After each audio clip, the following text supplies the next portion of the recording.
প্রিয় সপ্তম শ্রেণীর ছাত্রছাত্রীরা, তোমাদের দ্বিতীয় ইউনিট টেস্ট পরীক্ষায় চূড়ান্ত সফলতা অর্জনের জন্য আজ আলোচনা করব 2026 সালের বাংলা সাবজেক্টের অতীব গুরুত্বপূর্ণ একটি কোয়েশ্চেন পেপার নিয়ে।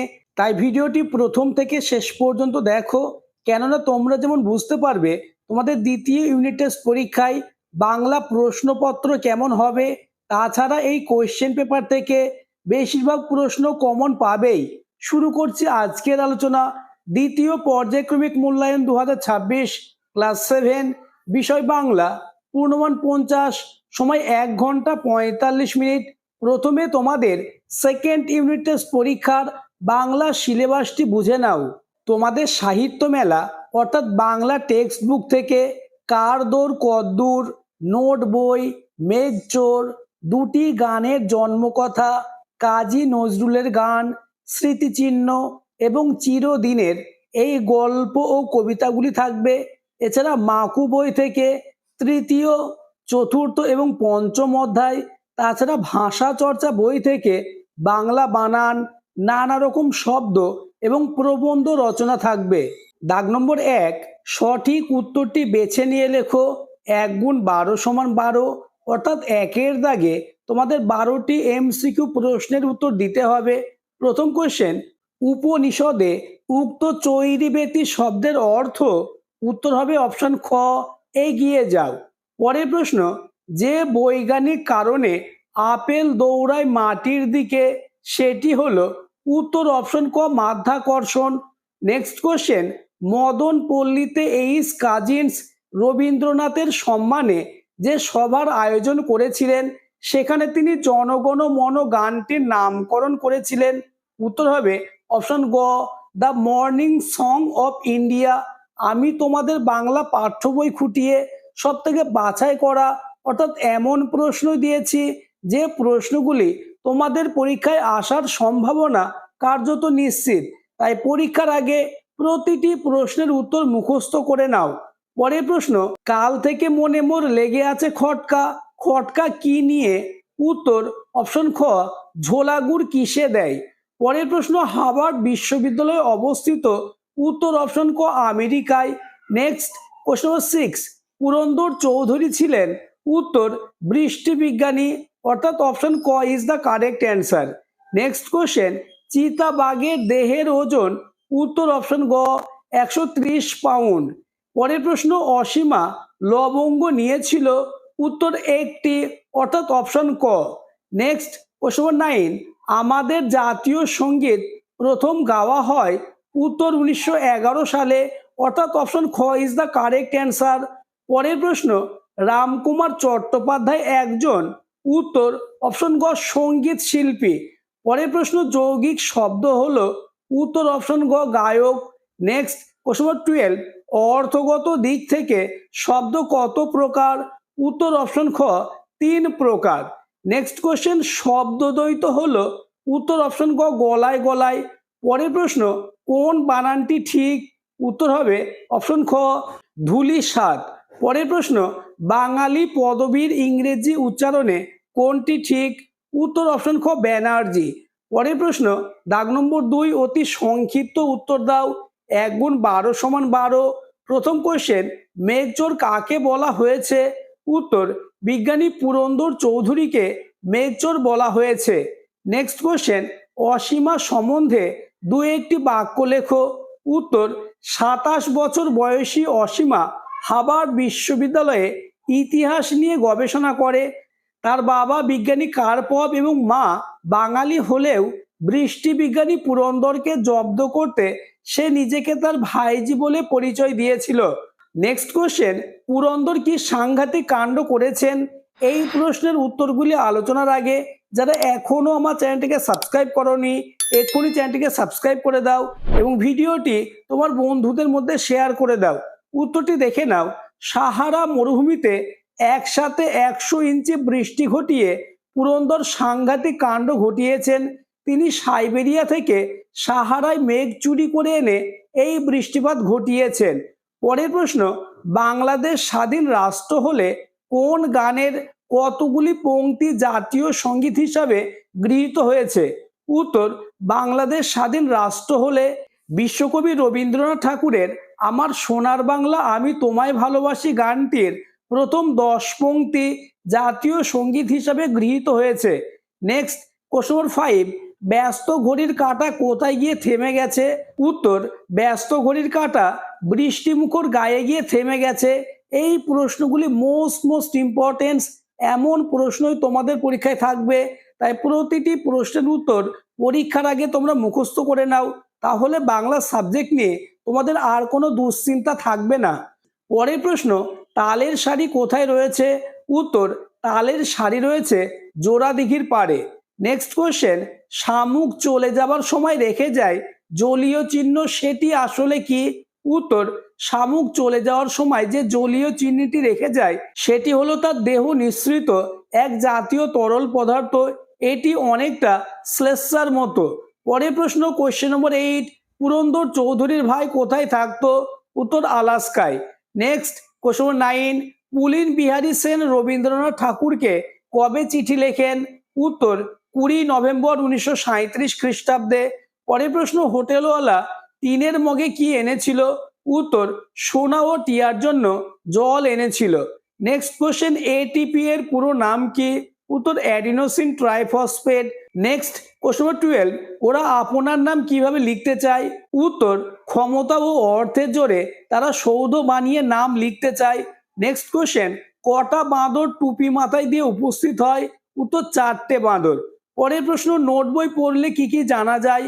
উত্তর, নোট বই পড়লে ফড়িংয়ের কটা ঠ্যাং, আরশোলা কি কি খায়, হাতে আঠা লাগলে চটচট করে কেন, কাতুকুতু দিলে গরু ছটফট করে কেন, ইত্যাদি সম্পর্কে জানা যায়। পরের প্রশ্ন, যে চাবি দিয়ে টিয়া মাকুকে চালু করেছিল সেটা আসলে কি ছিল? উত্তর, যে চাবি দিয়ে টিয়া মাকুকে চালু করেছিল সেটা আসলে ছিল সোনাটিয়ার মামুনির সিঁদুর কাঠি। নেক্সট কোশ্চেন, তুমি একটা স্পাই, কাকে স্পাই বলা হয়েছে? উত্তর, মেঘচোর গল্পে এখানে কার্পভের মেয়ে অসীমাকে স্পাই বলা হয়েছে। নেক্সট, 17 নম্বর কোশ্চেন, ভানু সিং কার ছদ্মনাম? উত্তর, রবীন্দ্রনাথ ঠাকুরের ছদ্মনাম হলো ভানু সিং। নেক্সট, দাগ নম্বর 3, সংক্ষিপ্ত উত্তর দাও যে কোনো 6টি। 3 গুণ 6 সমান 18, অর্থাৎ 3-এর দাগে তোমাদের 3 মার্কে 6টি প্রশ্নের উত্তর দিতে হবে। প্রথম কোশ্চেন, নিজে নিজে আগাগোড়া লিখে গেছি আমি এ, কে কোথায় আগাগোড়া কি লিখে গেছেন? উত্তর, প্রশ্ন উদ্ধৃত অংশটির বক্তা নোট বই কবিতাটির কথক, তিনি তার নোট বইটিতে নানা অদ্ভুত বিষয় লিখে গেছেন, যেমন ফড়িংয়ের কতগুলি পা আছে, আরশোলা কি খায়, আঙুলে আঠা দিলে চটচটে লাগার কারণ কি, কাতুকুতু দিলে গরু ছটফট করে কেন, ইত্যাদি। এইসব উদ্ভট বিষয়কে তার ভালো কথা বলে মনে হয়েছে, তাই শোনা মাত্র তিনি সেগুলি চটপট নোট বইতে পেন্সিল দিয়ে লিখে রেখেছেন। নেক্সট কোশ্চেন, অসীমা কেন পুরন্দরকে ফেরিওয়ালা বলে ব্যঙ্গ করেছে? উত্তর, ফেরিওয়ালা বিভিন্ন রকম জিনিস নিয়ে ঘুরে ঘুরে ফেরি করে থাকেন। পুরন্দর চৌধুরী বলেছিলেন তিনি ইচ্ছা মতো জল থেকে মেঘ তৈরি করে তা বিভিন্ন দেশে বিক্রি করে দিতে পারেন, তাই অসীমা তাকে ফেরিওয়ালা বলে ব্যঙ্গ করেছেন। পরের প্রশ্ন, ওরা ভেবেছিল মনে কাদের কথা বলা হয়েছে? তারা কি ভেবেছিল? উত্তর, উদ্ধৃত অংশে অতীতের সাম্রাজ্যলোভী শাসকদের কথা বলা হয়েছে। এবার প্যারা চেঞ্জ করে লিখবে, সাম্রাজ্যলোভী শাসকরা মনে করেছেন তারা পৃথিবীতে যখন থাকবেন না তখন তাদের তৈরি প্রাসাদগুলি চিরকাল অক্ষত থাকবে, তাই তাদের তৈরি প্রাসাদগুলি বিজয়ের স্মৃতিচিহ্ন হিসাবে অক্ষত থেকে তাদের নামকে অমর করে রাখবে। নেক্সট কোশ্চেন, চিরদিনের কবিতায় গ্রামীণ সন্ধে আর রাতের যে ছবিটি পাওয়া যায় তা নিজের ভাষায় লেখো। উত্তর, চিরদিনের কবিতায় আমরা দেখি উল্লেখিত গ্রামটিতে সন্ধ্যাবেলায় শাঁখের আওয়াজ রাত্রিকে স্বাগত জানায়, সন্ধ্যার সময় বুড়ো বটতলায় মানুষের জমায়েত হয়, প্রতি ঘরে প্রদীপ জ্বলে, আর রাত্রি হলে দাওয়ার অন্ধকারে ঠাকুমা তার নাতনিকে গল্প শোনায়। পরের প্রশ্ন, কোশ্চেন নম্বর 5, মানুষ এখন শুধু নিজে চলেই ক্ষান্ত নয়, নিজে চলা ছাড়া মানুষ বর্তমানে কি কি জিনিস চালাতে সক্ষম? উত্তর, মানুষ শুধু নিজেই চলম্বী নয়, সে এখন চালকও। নিজে চলে অন্য কিছুকে চালনা করে মানুষ এখন প্রমাণ করেছে জীব জগতে সে শ্রেষ্ঠ। সে জলে চালাচ্ছে জাহাজ, ডুবোজাহাজ, স্থলে চালাচ্ছে অজস্র যান ও সেই সঙ্গে রেলপথে রেলগাড়ি চালিয়ে নিমিষে অতিক্রম করে চলেছে বহু দূরত্ব। আকাশপথে তার হাতে চালিত হচ্ছে প্লেন, জেট প্লেন। এমনি করে মানুষ জল, স্থল ও আকাশপথে অনেক কিছুই চালাতে সক্ষম হয়ে উঠেছে। নেক্সট প্রশ্ন 7, সভা একেবারে স্তব্ধ হয়ে গেল। কোন সভা তা স্তব্ধ হয়েছিল কেন? এই প্রশ্নের উত্তরটি আলোচনার আগে আবার বলবো, যারা এখনো আমার চ্যানেলটিকে সাবস্ক্রাইব করোনি এক্ষুনি চ্যানেলটিকে সাবস্ক্রাইব করে দাও এবং ভিডিওটি তোমার বন্ধুদের মধ্যে শেয়ার করে দাও। উত্তর, সবার পরিচয় বলে পয়েন্টস করবে। প্রশ্ন উদ্ধৃত অংশটিতে বিডন স্ট্রিটের কাছে সরকার বাগানের নেতাজির বক্তৃতা সভার কথা বলা হয়েছে। এবার প্যারা চেঞ্জ করে আবার পয়েন্টস করবে স্তব্ধতার কারণ। নেতাজির বক্তৃতা সভায় নজরুল দেশাত্মবোধক গান গেয়েছিলেন। নেতাজির বক্তৃতার আগে নজরুলের গান হবে, এটিই ছিল তখনকার স্বদেশী মিটিং এর রীতি। সেই গান শুনে সবার স্তব্ধ হয়ে যায়। নেক্সট কোশ্চেন নম্বর 8, ঠাকুমা গল্প শোনায় যে নাতনিকে, ঠাকুমা কখন এবং কি গল্প শোনায়? উত্তর, গ্রামে যখন রাত্রি নেমে আসে তখন দাওয়ায় বসে অন্ধকারে ঠাকুমা তার নাতনিকে গল্প শোনান। ঠাকুমা তার নাতনিকে শোনান দুর্ভিক্ষের মানুষের গ্রাম ছাড়ার গল্প, কিভাবে আগের বারের অকালে দিশাহারা হয়ে গ্রামের লোকেরা নানা দিকে চলে গিয়েছিল, সেই গল্পই শোনায় ঠাকুমা। পরের প্রশ্ন, মানুষ কিভাবে নিজের স্মৃতিচিহ্ন ধরে রাখতে পারে? উত্তর, নিজেদের কাজের মধ্য দিয়ে যখন মানুষের মনকে জয় করা যায় তখনই নিজেকে সেখানে প্রতিষ্ঠা করা সম্ভব। ক্ষমতাবান শাসকরা অট্টালিকা বা স্মৃতিসৌধ নির্মাণ করলেও তা ধ্বংস হয়ে যায়, কিন্তু মানুষের মনে যাদের স্থায়ী আসন তারা অমর হয়ে থাকেন। পরের প্রশ্ন 10, আমাদের নিজেদের শরীরের মধ্যে একরকম ভবঘুরে সেল আছে, সেলটিকে ভবঘুরে বলা হয়েছে কেন? উত্তর, কোনো কোনো সেল বা কোষ শরীরের এক প্রান্ত থেকে আর এক প্রান্ত যেতে পারে। বিশেষত বাইরে থেকে কোনো জীবাণু শরীরে ঢুকলে এই কোষগুলি সেটিকে ধ্বংস করতে এগিয়ে যায়। এভাবে তারা শরীরের নানা জায়গায় ঘুরে বেড়ায় বলে এগুলিকে ভবঘুরে সেল বলা হয়েছে। নেক্সট কোশ্চেন নম্বর 11, কে কিভাবে সরুয়া বানাতো? উত্তর, হোটেলওয়ালা সরুয়া রান্নার একটা গোপন কায়দা ছিল, সেটা সে কাউকে জানতে দিত না। সে উনুনে সরুয়ার ঢাকনা খুলে কাঠে হাতা দিয়ে নাড়তে নাড়তে তাতে নিজে দাড়িগোপ ফেলে দিত। সরুয়ার সঙ্গে সেই দাড়িগোপও সেদ্ধ হয়ে যেত, তাতেই সরুয়া আরো ভালো ও সুস্বাদু হয়ে উঠত।